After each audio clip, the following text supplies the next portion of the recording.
Lorsque les agents Steven et Joshua sont chargés d'enquêter sur une lumière provenant de l'hôpital abandonné, ils sont compréhensiblement hésitants.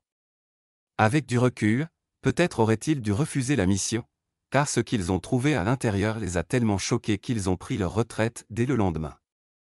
Personne ne devrait jamais retourner dans cet hôpital. Les mains de Steven tremblaient tellement qu'il faillit laisser tomber sa lampe de poche.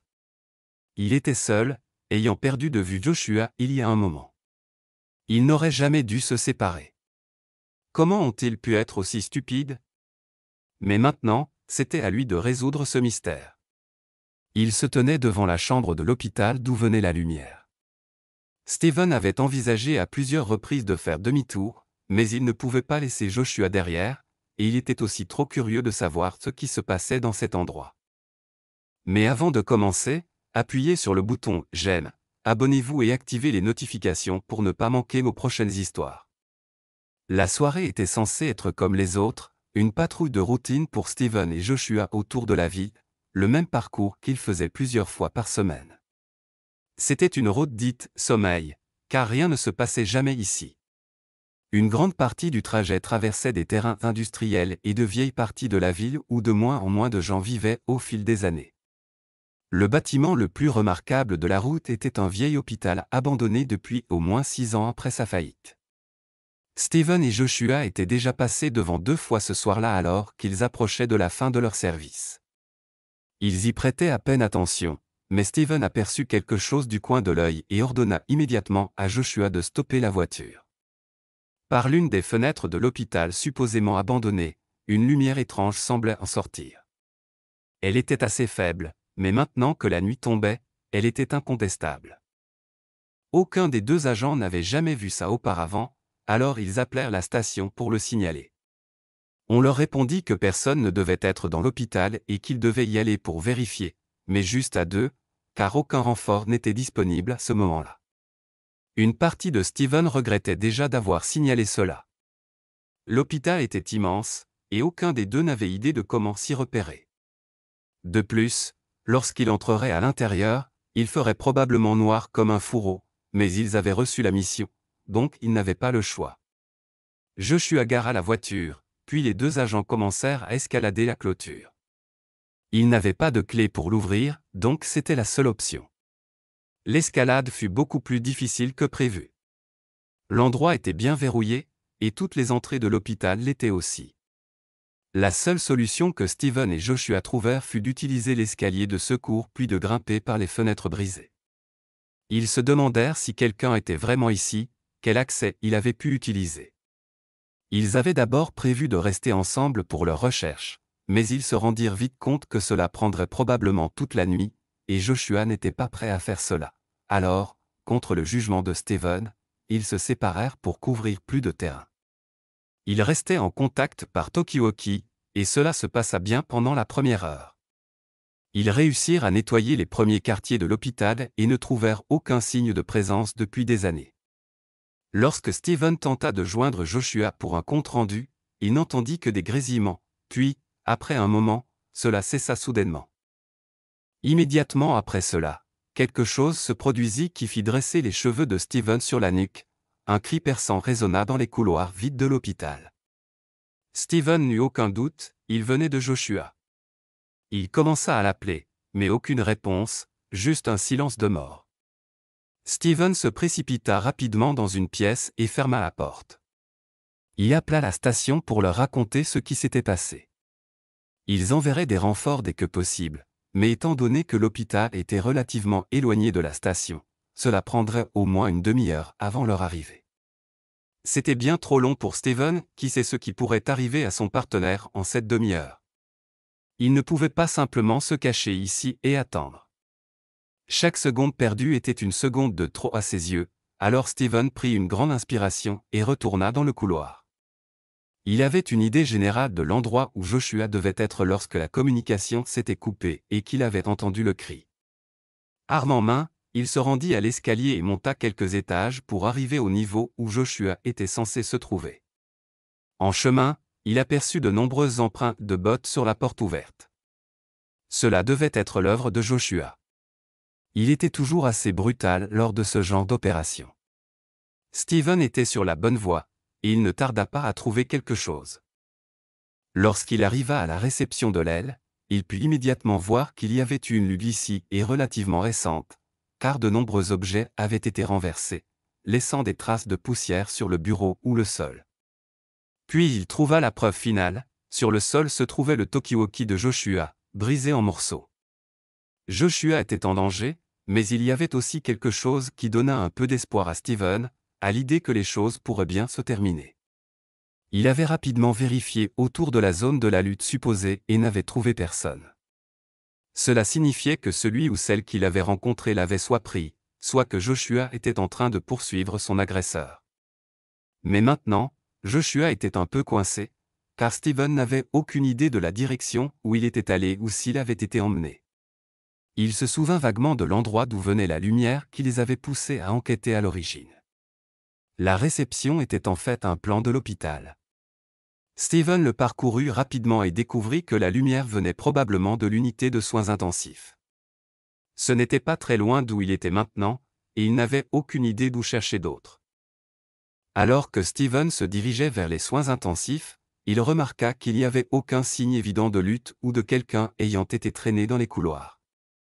L'hôpital était difficile à naviguer, mais finalement, Steven se rapprocha de la zone des soins intensifs. Cela lui fut d'abord signalé par les panneaux encore accrochés dans l'hôpital. Mais lorsqu'il entra dans le département, quelque chose d'autre attira immédiatement son attention. Il était évident qu'il y avait eu des gens ici, et à en juger par l'apparence des lieux, ils étaient là depuis un certain temps. Des sièges dans les couloirs étaient disposés en cercle. Il n'y avait ni verres brisés ni morceaux de machines éparpillés sur le sol, et il y avait autre chose. Toutes les murs étaient recouverts de mots dans une langue que Steven ne comprenait pas, ainsi que de dessins et de symboles étranges, tous réalisés dans une couleur très familière. À sa grande détente, toutes les marques étaient anciennes et sèches, mais cela ne changeait rien au fait que cet endroit ressemblait à l'une des scènes de crime les plus étranges et les plus inquiétantes que Steven ait jamais vues. Il commença à appeler pour voir si quelqu'un était là.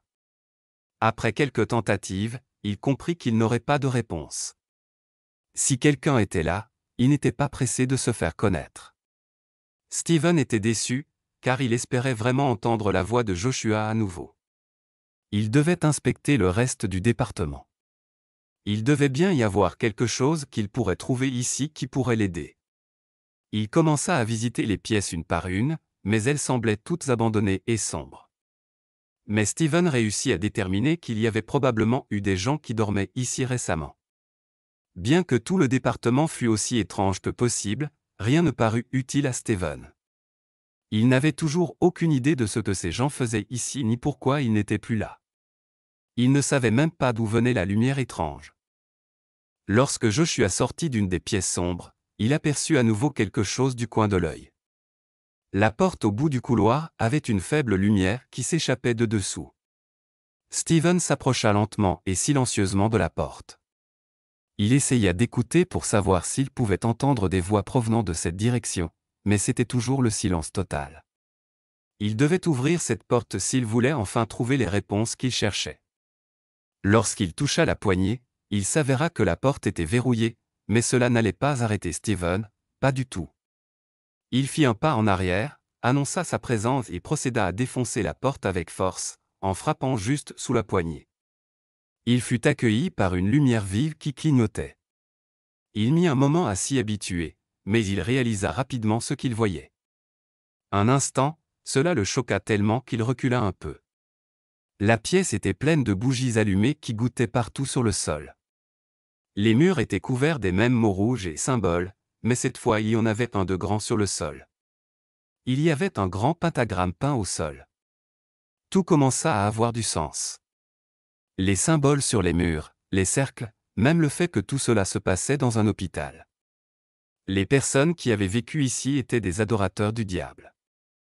Steven ne pouvait même pas imaginer ce qu'ils avaient pu faire à Joshua. S'il devait croire les histoires, ces gens étaient complètement fous. Et puis il se souvint qu'il avait entendu beaucoup d'histoires récemment sur ces gens en ville. Il était devenu plus courant de trouver des pentagrammes dessinés sur des objets et même des sacrifices. On avait spéculé qu'une sorte de culte adorateur du diable s'était installé en ville. Pendant que Steven réfléchissait à tout cela, il entendit soudain un bruit sourd venant du coin de la pièce. Cela semblait provenir des grands casiers placés là. Ceux-ci étaient également verrouillés, mais nous savons déjà que Steven ne se laisse pas arrêter par les portes fermées. Steven prit soin de faire attention, car il n'était pas hors de question qu'il y ait quelqu'un à l'intérieur prêt à l'attaquer. Mais c'était un risque que Steven était prêt à prendre. D'un coup sec avec sa matraque, Steven réussit à briser le verrou en morceaux et ouvrit le casier. Un sourire apparut sur le visage de Steven lorsqu'il croisa le regard de Joshua, qui semblait à la fois effrayé et soulagé. Il était attaché et bâillonné, ce qui expliquait pourquoi il n'avait pas pu répondre jusque-là. Lorsque Joshua le libéra, il commença à expliquer ce qui lui était arrivé. Il avait été attaqué par 4 des membres apparents du culte à la réception.